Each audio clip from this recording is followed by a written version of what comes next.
আমি ছোট্ট একটা এক্সাম্পল দিই। রাসূলুল্লাহ সাল্লাল্লাহু আলাইহি ওয়াসাল্লামের প্রতি ঈমান আনার কারণে অনেক সাহাবা, বিশেষ করে যারা গোলাম ছিলেন, দাস ছিলেন, তারা অনেক বেশি নির্যাতনের শিকার হয়েছেন। আপনারা বেলাল, খাব্বাব রাদিয়াল্লাহু আনহু আজমাইন ওনাদের ঘটনা জানেন।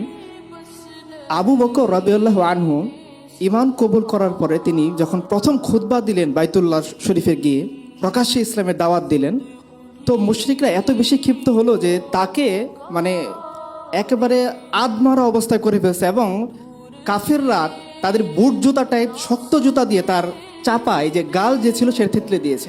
তো আবু বকর রাদিয়াল্লাহু তাআলা ওইখানে অজ্ঞান হয়ে গেছেন। এরপরে তাকে ধরাধরি করে, মানে হাঁটার ছিল না, তিনি সেন্সলেস হয়ে গেছেন, তো তাকে ধরাধরি করে তার গোত্র তার বাড়িতে নিয়ে আসছে।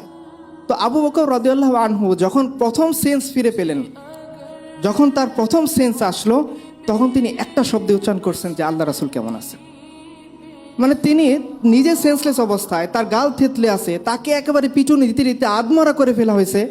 ওই অবস্থাতেও আবু বকরের মাথায় শুধু একটা জিনিস খেয়াল করতে যে আমার পাশে তো আমার নবী ছিল সাল্লাল্লাহু আলাইহি ওয়াসাল্লাম, মুশরিকরা তো তার দিকেও তেড়ে যাচ্ছিল, আমি না হয় আদমরা অবস্থায় আছি, আমার নবীজি কেমন অবস্থায় আছে। তো তাকে তার মা বলল, বাবা তুমি শান্ত হও, আমরা তোমাকে নবীজির কাছে নিয়ে যাব।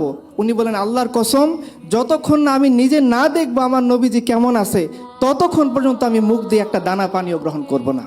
সুবহানাল্লাহ।